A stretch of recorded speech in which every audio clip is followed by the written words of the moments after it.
One, two, three, four.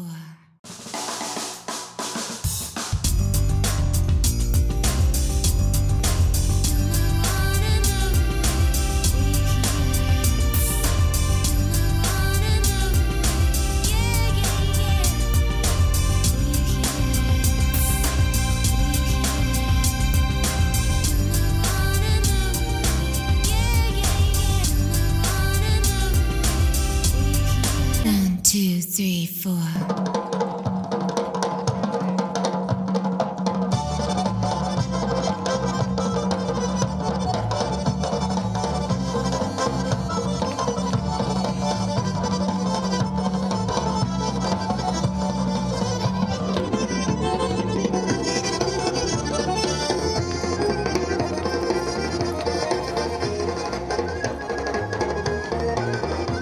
I'm here from New York City, where I work for a satirical news organization called The Onion.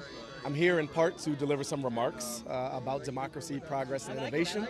I'm here because I'm falling in love with Georgia, and I'm here because this conference is bringing together a number of great thinkers and actors in changing and improving, hopefully, the world. I'm looking to learn. You know, I know who's talking, I don't know what they're going to say, and I'm hoping for a variety of opinions, not complete alignment, and some inspiration. I've been inspired the last time I was in this country, so I'm starting to expect it now. I think it's really exciting to be in the Georgian Presidential Palace, which is both a beautiful building, but also it's in the middle of a neighborhood.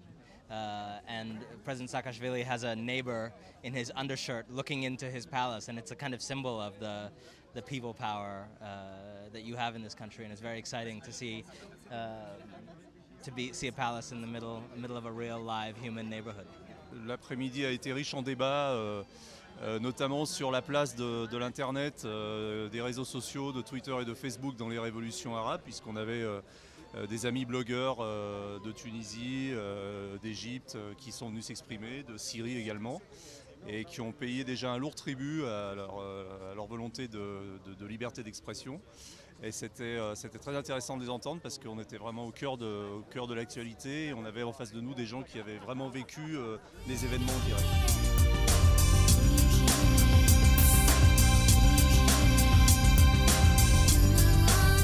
Je pense que c'est un pays extrêmement prometteur parce qu'il y a une base démocratique réelle et il y a énormément d'essor à venir. Donc on profite à la fois d'un paysage magnifique, d'une architecture magnifique, des gens qui restent de plus en plus ouverts, qui a un certain appétit au niveau de la connaissance, au niveau de l'interculturel.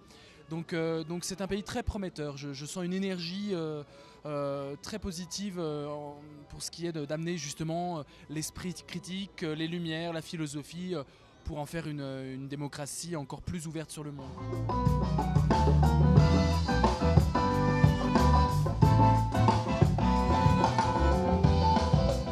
I'm here mainly to learn about the post-revolution Georgian experience, see how they dealt with how they architected and designed the police reform, how they put the whole new system or infrastructure together, and get ideas, get inspired, and take them back to Tunisia.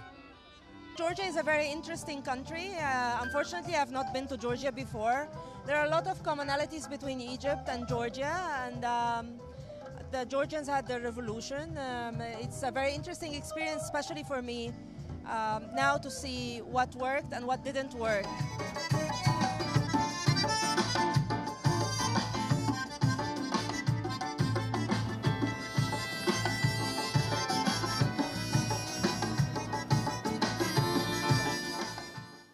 6 years ago, Georgia was ranked by the World Bank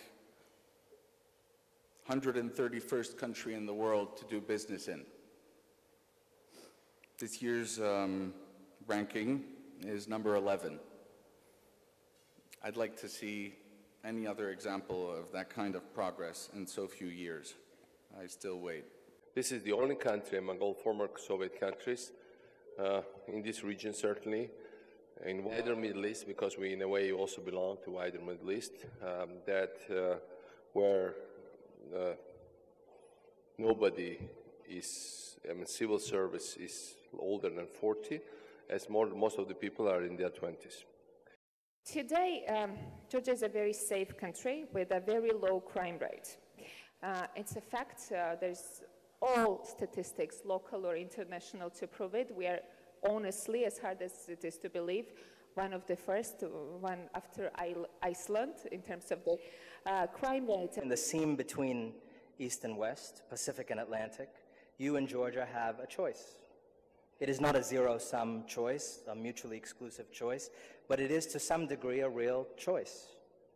Where will you invest your own energy and attention in the coming years? On which hemisphere will you gamble?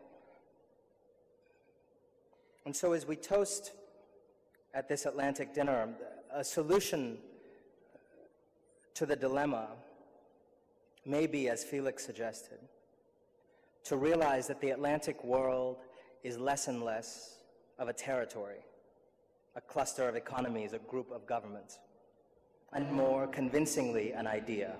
Tunisian, living in America. I'm a software engineer. I work at Yahoo. I had a decent life. I accomplished what they call the American dream.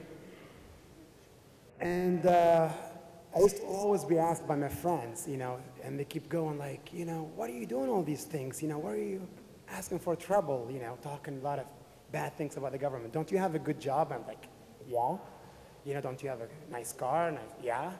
But they had a really hard time understanding why am I doing these things? Why am I trying to voice the voices of those, to be the voice of the people who are brutalized by the Tunisian government? And my answer is always, I want one of my kids to ask me one day why is Tunisia is like this. I want me to tell them that I actually tried and I failed, but at least I tried. I don't know if I'm going to tell them if I failed or not now, because there is a big chance that I actually can tell them, no, actually, we tried and we succeeded this time. Now, it's been a wonderful evening, full of, actually, it exceeded my expectations. I was asked before what I was looking for, what I expected, and I hoped for a variety of opinions and some inspiration, but I got a lot more.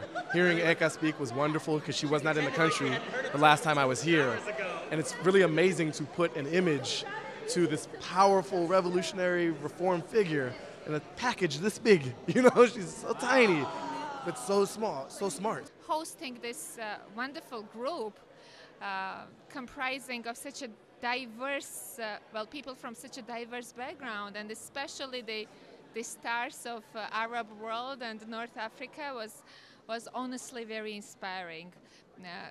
Hosting this in Georgia is even a bigger responsibility than being a guest speaker elsewhere in the country, because here it's not only what we speak, but everything is there. They see it, they have questions, so it's much more lively. The whole interaction, I think, it's much more valuable. And I hope that all the guests will go back just as impressed as I am as a hostess. Faire une soirée atlantique en Géorgie, ça oblige tout de suite à penser. Et d'autre part, ça réconcilie l'Atlantique avec les pays qui ne sont pas au bord de l'Atlantique, mais qui sont extrêmement importants, parce qu'aujourd'hui, la Géorgie est un des très très rares pays de